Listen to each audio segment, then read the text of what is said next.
Hi, welcome back to Keep It Dirty, a podcast where my guests share their life living functionally and sustainably and the why behind their experiences navigating through our ever changing environment. I am your host, Leslie Dowling. I'm a corporate speaker sharing how one can jumpstart your career path to increase revenue and productivity through restorative health techniques. And it is a pleasure to welcome my guest, Jaison Thomas. He is a brand identity designer and award winning podcaster. And today we're really going to speak into finding your voice through podcasting. So, Jaison, love to see you here. Thank you for taking the time to be on my show. Absolutely, absolutely. It's so nice to see you, Leslie. Lovely evening, I think, in Philadelphia, Pennsylvania. Where are you right now? You keep traveling here and there, so I'm not really sure. Are you at home? I- I'm home right outside of Philadelphia, but most people know Philadelphia, but technically it's Pennsylvania outside of Philly. But you're right. Yeah. And you are in Mumbai? Mumbai, yes, yes. It's around 7:50 a.m. IST, Indian Standard Time, and it's a beautiful morning. And I'm really excited to have this conversation with you. I think it's gonna be super, super cool.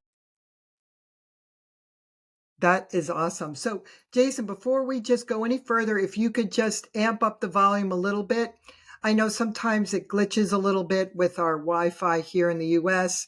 So, I just want to make sure I hear you. All right, how about now? Is it all right? I hope it's not too Perfect. loud. No, this is perfect, actually. So, yeah, share a little bit about all that you've accomplished and the awards. Everybody doesn't realize that we kind of met through Clubhouse and social media platforms. So, yeah, share your story.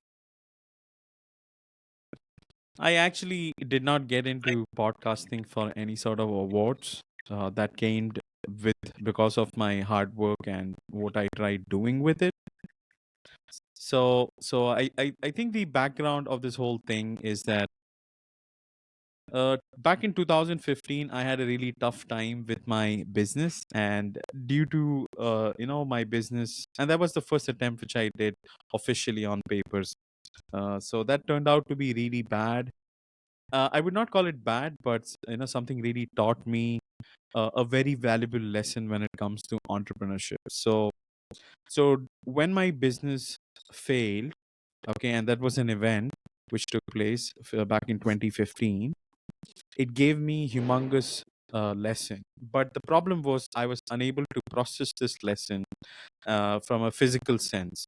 So I used to be a very big extrovert during that course of time, but because I was not receiving a lot of support from people around me, that made me a lot introvert, and it made me come into this shell. And I came into this shell out of fear, and I stopped actually speaking to people. And I was unable, I had a very difficult time to make friends. I had a very difficult time to communicate, to talk, stuff like that. I had a few other ventures after that, but I was not able to get that voice out. So podcasting actually came out of accident because during that time, during the pandemic, Clubhouse actually took off. A friend of mine sent me an invite. So during that time, Clubhouse was only invite only. So he sent me an invitation, and I started joining these spaces and rooms. And I found a lot of people just randomly going up on stage and just promoting themselves and their business. So I found it really exciting and interesting because I saw that you don't have to pay for it. First, second, you're allowed to market it, and third, geographically, people were around the world.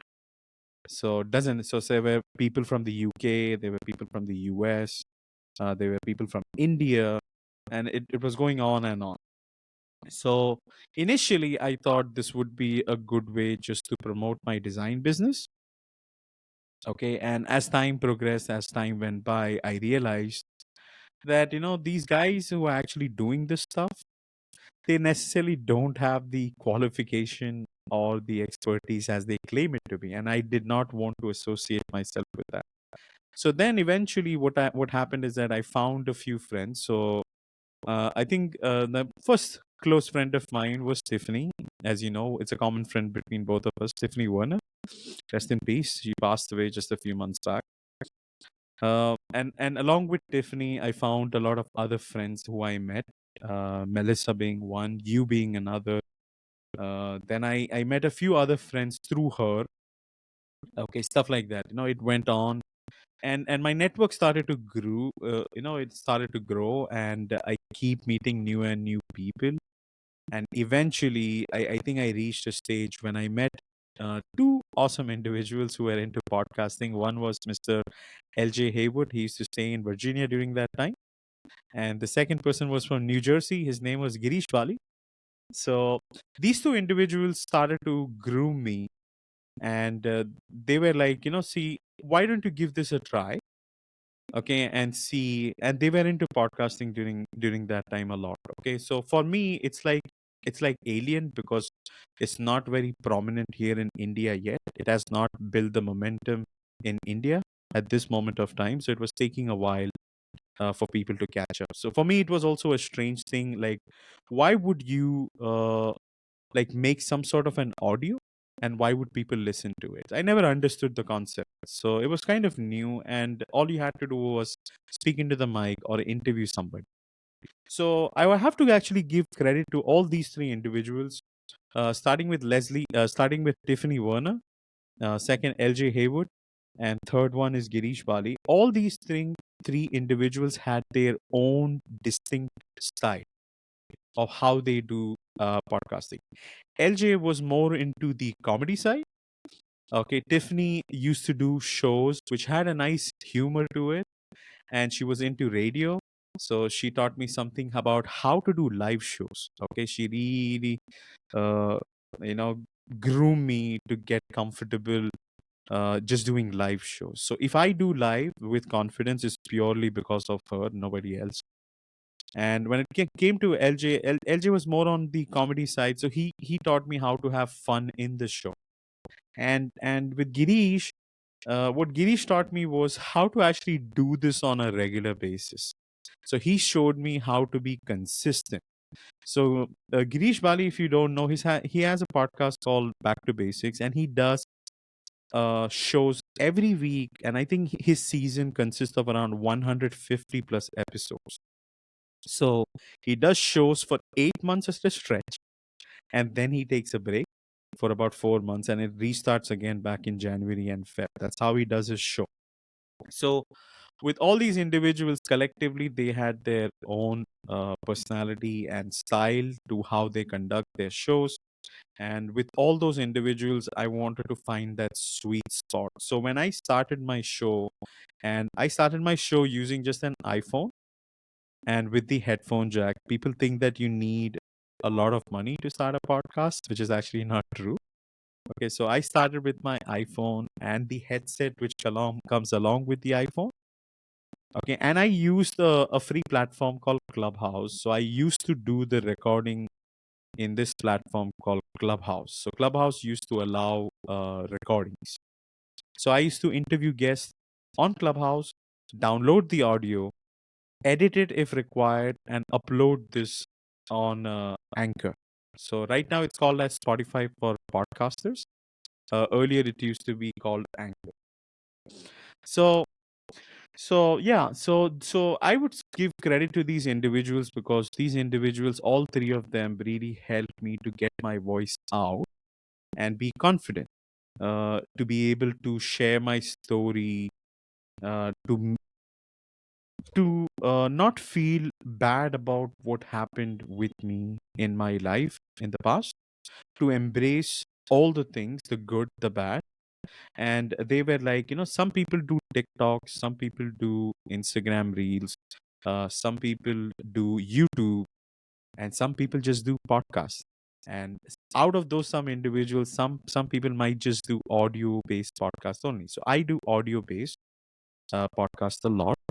And the reason I do it is just because of the geographical limitations. My internet here in Mumbai, where I stay specifically, I stay a little far away from Mumbai, a little outskirts of Mumbai, and here the internet connection is not very strong. We have sometimes glitches. The internet might get shut off in between. Okay, and it's really warm. So it's not like we don't have a lot of wind flow here. Apartments are clustered together like groups just because of the outrageous population and stuff like that. So yeah, so that's how I started. I started with my limitations. I did not cry, complain that I did not have a studio or a good video setup. I did not complain about having like a good microphone or headphones. I did not cry with all those stuff. I just used what I had, and I did about 24 to 30 episodes just using my iPhone and my headphones. Okay, and once it started to build momentum, I started to get a lot of business opportunities from those individuals I used to interview, and that allowed me to make some extra money, and that allowed me to invest in my podcast. Like I bought this nice webcam, I bought an audio interface, I bought a microphone, stuff like that. That's how the whole upgrade of my podcast happened. And luckily enough, I think back in 2022 I had applied for an opportunity from Spotify. So Spotify had this awards called as the Anchor Spotlight Awards. So they were just recognizing people who were from India, but we were just starting off with podcasts. I would have actually got the award twice, okay, for 2022 and 2023.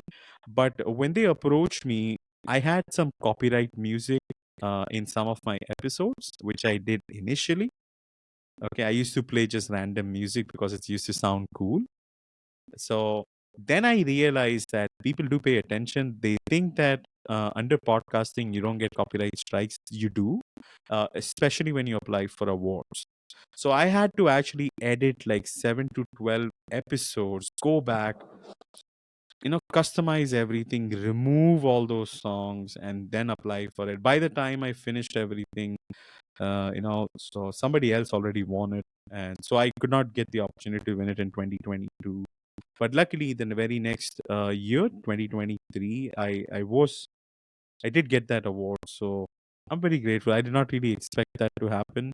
And getting recognized by Spotify is even more a big deal, because most of the awards podcasters get, you have to pay for it to get the award, to apply for it, those kind of things. Yeah, go on. Leslie, I keep, yeah, I keep talking. People say that, sometimes you start and you can't stop.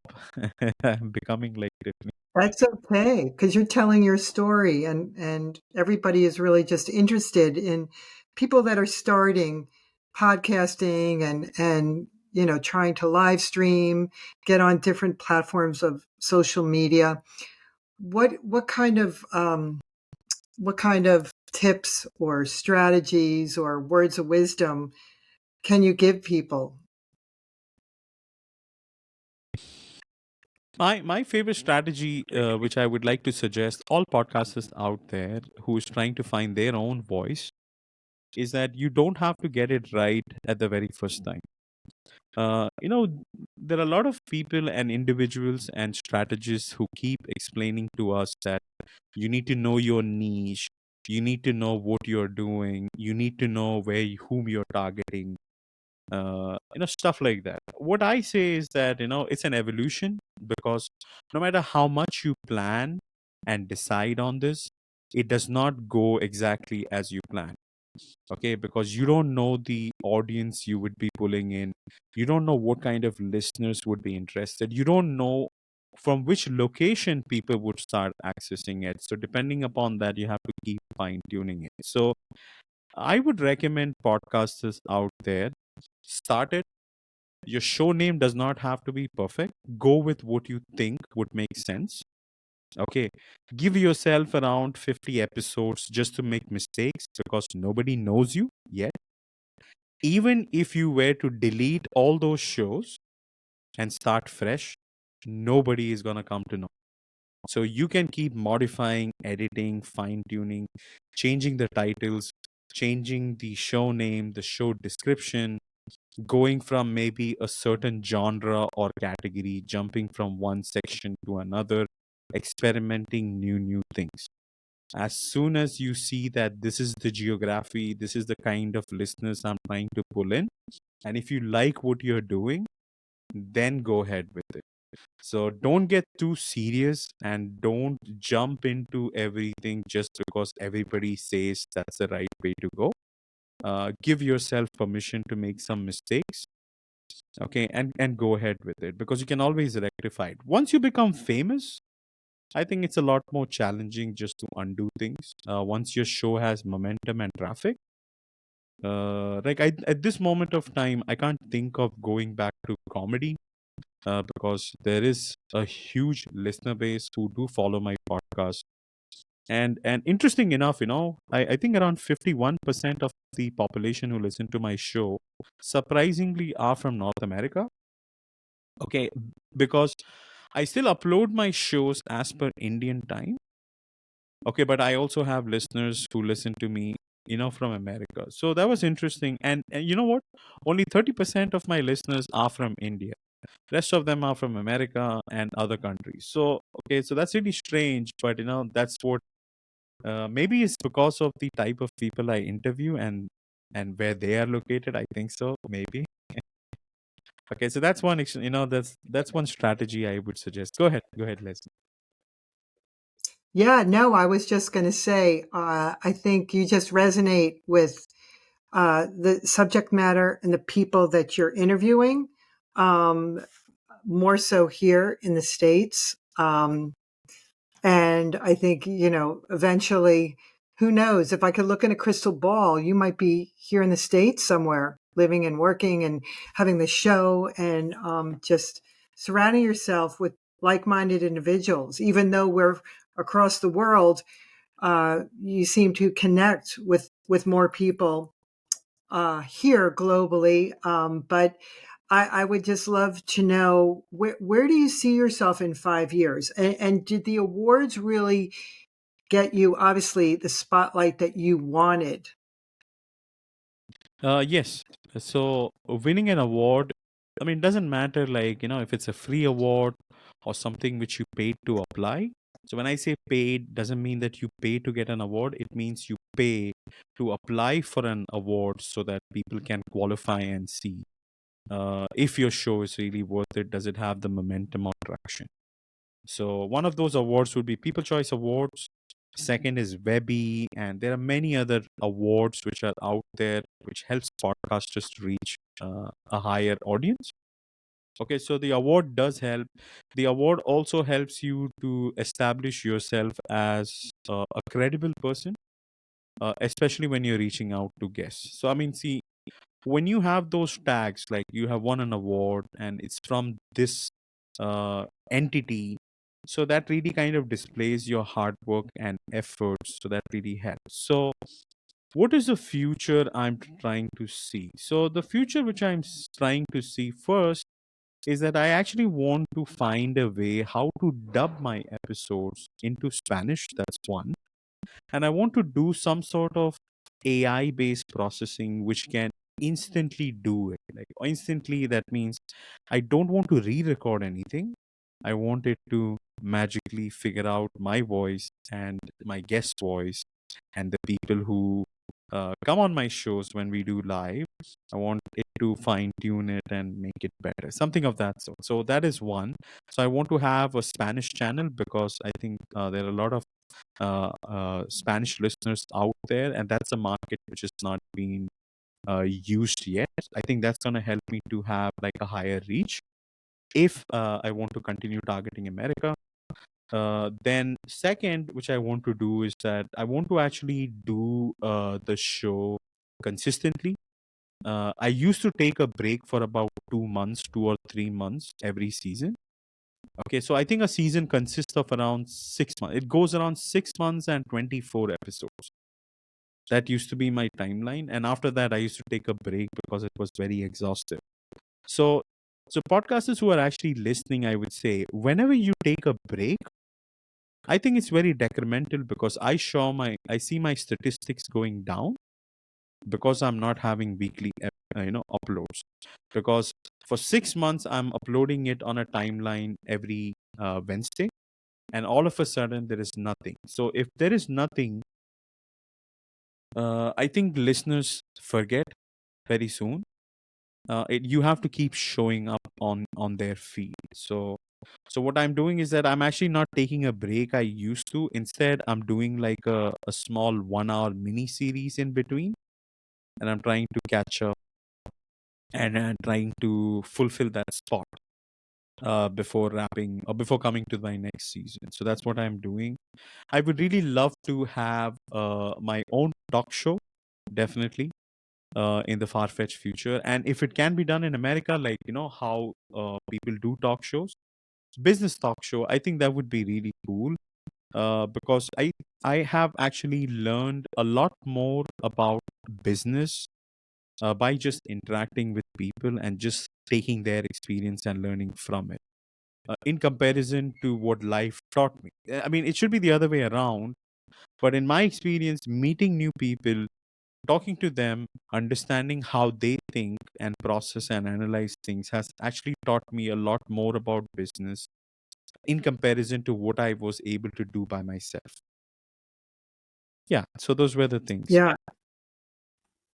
And I think just the fact that as a podcaster or just having presence on social media, sometimes it could be a lonely journey because people in, not on the virtual side, don't really understand, what we really do, to what extent, the hours that is put into it. They look at it as, oh, how fun! Look what you do, But it's definitely that heart and soul that we put into researching and finding guests that resonate, that could be on our show.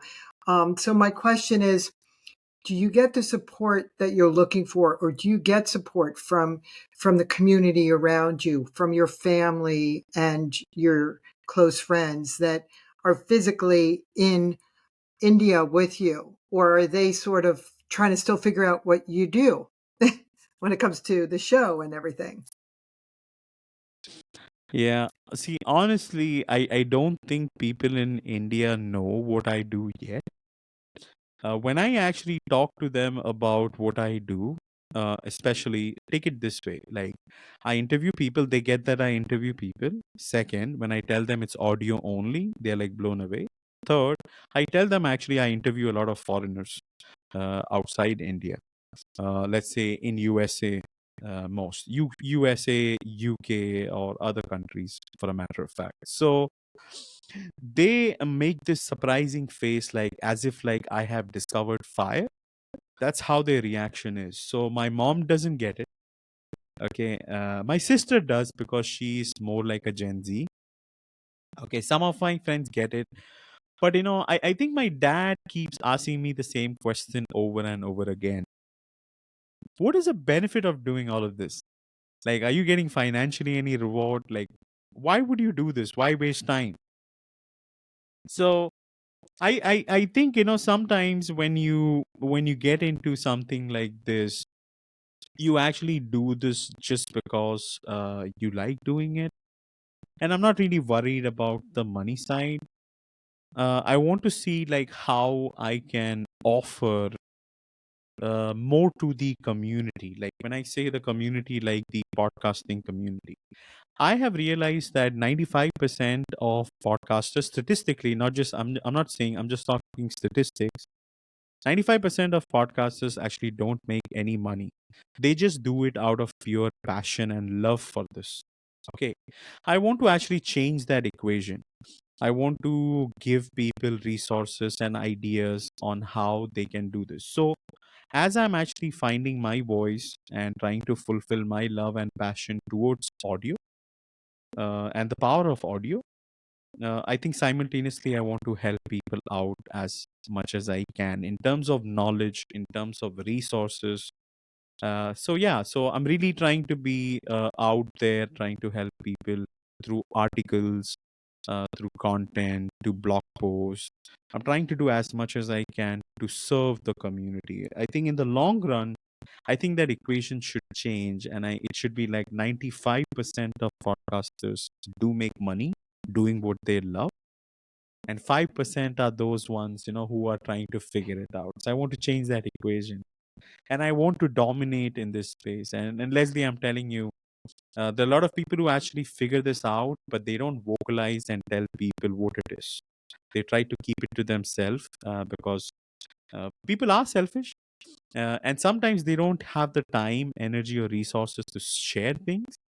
Okay, but I'm trying to find a way how I can share, not only my story, but how you can also do this, and what's the reward of doing this. Yeah, go ahead. Oh no, I love how you're just really rolling out your story and the value and the wisdom that you have just being on this journey, because you're really the solopreneur. You don't have a team of 20 people grooming you, and you are growing and evolving. And I think true successful podcasters start from what their heart is telling them. And so there is not this black and white, mapped out, this is the way it is. It's concrete. You just have to shift gears because it is a creative avenue. And I just love to hear that you really want to make those changes to change the stats and to embrace people and to work together and not to withhold what your path has been, because it's only going to continue to keep us stronger, for all of us to grow, because nobody has the same story as you with your podcasting, nor I. And I think that's why we are so connected. I mean, just a little background, over the last 2.5, 3 years, we've shared a lot. You've helped me, and you've helped me with just really branding myself. And you're so just well versed. And maybe you could share a little bit with everybody as a brand identity designer what your other business is. Actually, this is very interesting because, Leslie, I'm actually trying to pivot away from being a designer, and Okay. I think I'm trying to see if I can be known for podcasting instead of being a designer. Not that I don't love design, branding, and those kind of things. Okay, if I did not knew how to do visual identities, because it taught me how to make graphics. It also taught me the power of brand building. It also taught me how to strategically do it. Okay, it also taught me how to do my audio editing, video editing. It taught me how to have sound effects, music, sound design, and stuff like that. So all of these things came handy. And one of the reason I think my podcast was way too successful early on, and when I say successful, I'm not talking like a Joe Rogan or somebody else. I'm saying that at least with the amount of resources I had and what I tried to do out of those resources, I think I really came a long way. So being in the business of design, it really helped me to utilize my skills towards podcasting and give it like an upper hand. Okay, but when I started to self-analyze myself, and there is a pivotal moment in your life wherein you ask yourself what kind of legacy you want to leave behind, okay, for yourself. And I don't think I want to be associated as a designer anymore. I want to be associated as somebody who is into podcasting and who builds a community of podcasters, support system, helping them out. I really want to dominate this space purely because the space does not have the resources it requires to move ahead. So I think I would be able to offer a lot more knowledge, just out of pure experience, because I try jumping into things which I don't know, and then you learn from it. So when I did started doing podcasting, I just jumped into the pool of ocean. I am very good with doing live shows. Most people hesitate to do live shows, but I got jump into it, and whatever happens, let it be a technical issue, internet related issue, you just fly with it. It doesn't matter. So you learn a lot from it. Yeah. So yeah, but my design business is there, but my design business is more doing the production work behind my podcast, and I'm trying to move away from design, branding, and I'm trying to become more of a podcaster and supporting the podcasting community. But I appreciate you asking that question. And I've actually stopped actually taking Yeah. clients for design. I think a few months now. So I'm not actually taking any clients. I'm trying to build my expertise around this on LinkedIn specifically. I think LinkedIn as a Hmm. platform is really helping me to get my voice out there. Would you believe that I actually sent out an email to LinkedIn just a few weeks back? And I asked them, guys, you don't really have a podcasting category on LinkedIn. Can you actually make this happen? And they replied back that, they would share this idea with the design team, the product design team. I did not expect them to do Wow. anything. I think on October 24th, I saw a pop up saying, you are among, I think it was podcasting or maybe something else, but you're among the few experts who have been chosen to contribute to this specific articles on LinkedIn. That's how I got the badge. I got the Yeah, top that's awesome. LinkedIn voices for graphic design at this moment. I think I'm in the process of getting the LinkedIn voice for podcasting also very soon. Yeah, I'm gonna pause there. No, you don't have to pause. Well, that's why that's why I'm always bugging you, to be truly transparent. I mean, I am learning the tech world, but I think you just keep me updated. I'm always trying to feverishly figure out on all different platforms. Things are ever changing all the time. And it's like, as we say here in the US, like the Wild West. Things are always shifting and changing. And if you're not going to form and morph and roll with it and just keep your chin up, it could be somewhat overwhelming. And yet, I think we both kind of flip the switch and see it as this amazing challenge that we're in such times of growth and opportunity on so many different platforms. So I'm so excited. You better keep me posted because I'm still trying to figure out LinkedIn. I'll get there.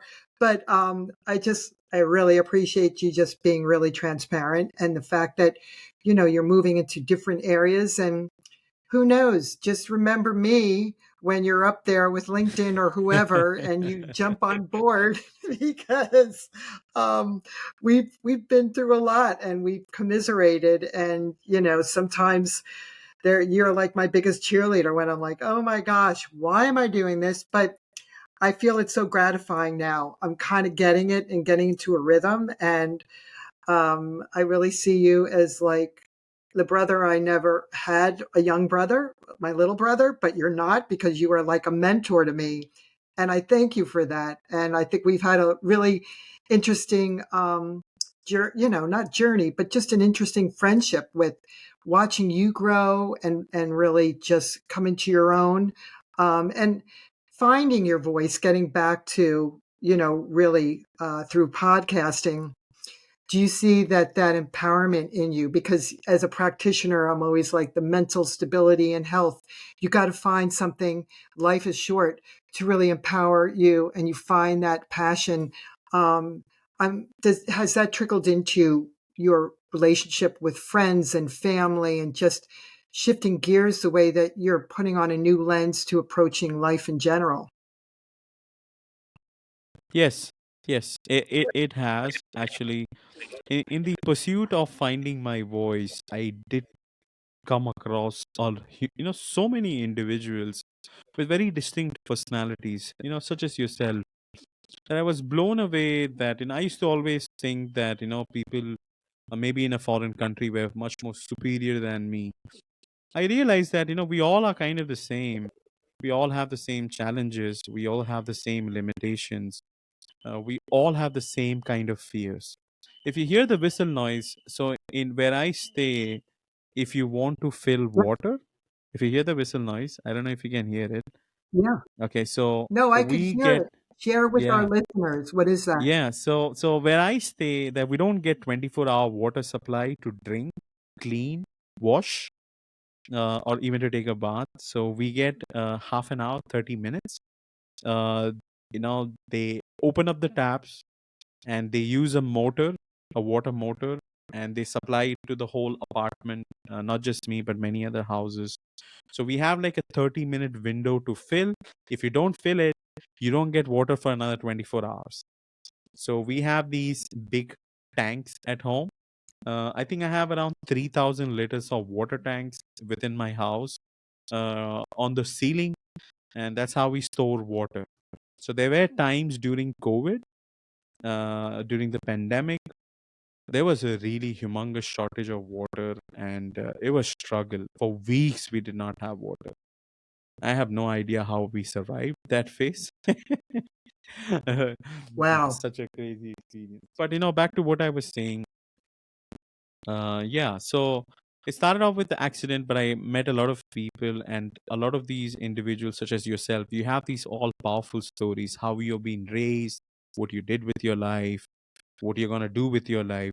I want to say to all those individuals hearing this episode out, remember that the world has its own timeline and pace. And when I say the world, all of the individuals who stay in this world all have their time and pace on how they do things. You don't have to copy others and follow that. Okay, you can have your own sweet time with things. So if somebody does something, let's say in 2 years, you can take it on 5 years or even more. You have to be comfortable just accepting the fact that I need my own time to evolve. Because if you don't follow your own timeline, you would never really be fulfilled deep inside. You will always feel empty. You will feel like, oh, oh, oh, oh God, I wish I could have spent more time trying to analyze and learn this. You also don't need to learn everything about technology, because I think it's a never ending process. No matter how equipped you are, in the next few months, there might be something else popping in. Okay, learn technology which would serve you to do your work in the most efficient way as possible. Okay, only learn to that extent. As long as it's helping you to fulfill all of that and you're taking your own time, because you have to be comfortable in your own skin and your own learning process. And that's what I have been recommending, Leslie, also. The world would try to pressure you to do this, do that, and you tell them, guys, please stay back. I'm going to take my own time. My success is not determined by the pace. My success is through how consistent I do this in my own skin, in my own time, because that's going to give me the level of confidence I need to make a difference. Because it's my story. Let me dictate my story rather than you dictating it or the world dictating it. So that's my, last thing which I wanted to share. Oh my gosh. Like you are just this angel that came from across the world to connect with me truly, because I'm sitting here listening to you and I'm like, is he indirectly telling me something that I should really resonate with? And it does, because you always were my cheerleader through everything. I lost my mother this past year, and you were always there just saying, Leslie, take your time. And that's so critical. And for everyone that's listening, just take your time, find your own timeline, don't stress, and enjoy the ride, right? Because if not, it's a reflection of the way that we are presenting ourselves virtually here, the way that we are connecting with our guests. So the more we can embrace ourselves and just kind of let this ride take us naturally, I think, yes, I need to listen to you more often and not be always thinking, Leslie, why aren't you doing this? Right. So thank you. I appreciate Yeah, that, Jason, absolutely, for absolutely. listening. I love this saying which I shared with one of my friend. Okay, I don't know if I made it up or I actually read about this somewhere. It states, you walk, okay, you okay. So it's like walk, even if you're walking slow, but still continue to walk. It's okay if you're walking slow, but still continue to walk. Okay, you don't have to make it like a marathon. You don't have to make it like a running race, because everybody is in the race to acquire something. Okay, but self discovery about you as an individual, because I think no matter how much time you spend on yourself, you still would not be able to figure out who you truly are. It just takes time. And the moment you realize that, who you are, what you are, why you are this way, why you certain decisions which you take are in a certain way, all of these things, will try to combine itself like a puzzle, and you would be able to see a canvas in front of you who truly defines who you are. Leslie, you as a human being, me, who am I as Jason? And there's a beautiful that's a beautiful canvas which you have crafted by yourself, not anybody who pushed you to do it. So what you said is absolutely amazing, and I feel the same way about myself. I do things in my own pace. If you have to take a decision, whether it's good or bad, you be the person to decide. Don't let anybody else decide it for you. Your independence is what is required there. Yes. So, yeah.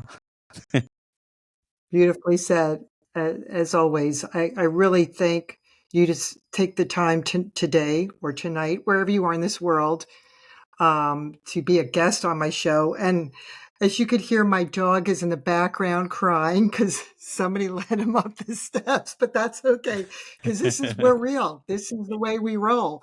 But for Yes. all our viewers and listeners, how can they contact you? And if there's anything else you want to share, please let us know now.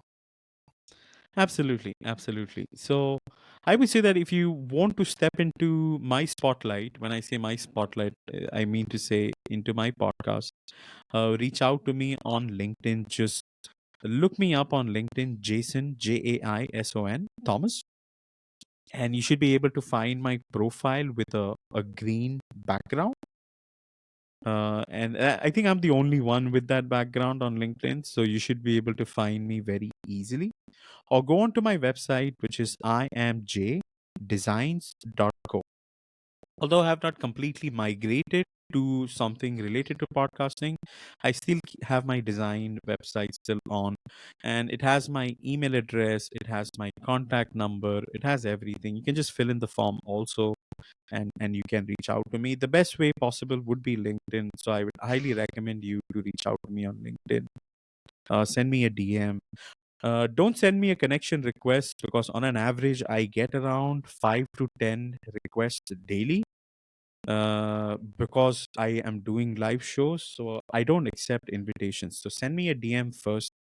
Let me know that you heard me on Leslie's show, and or podcast, this interview. So that's how I would be able to gauge it's coming from an authentic spot, and you're not trying to spam me or sell me stuff. Leslie, I'm telling you, when you do live shows a lot on LinkedIn, you get a lot of people who harass you out. Buy this, buy that. I'll do the recording for you. I'll help you with editing. I'll help you with graphics. Can you accept my invitation to be a guest?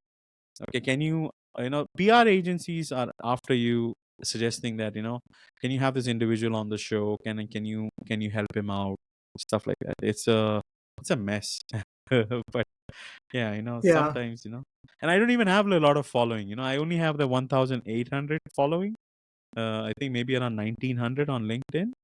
It's not too much. It's just that, when you do things repeatedly over the course of time, you show up on people's feed, and they think you're famous, because I've been connected with a lot of famous people on LinkedIn. They all assume that I'm also famous. So, yeah, fake it till you make it, I guess.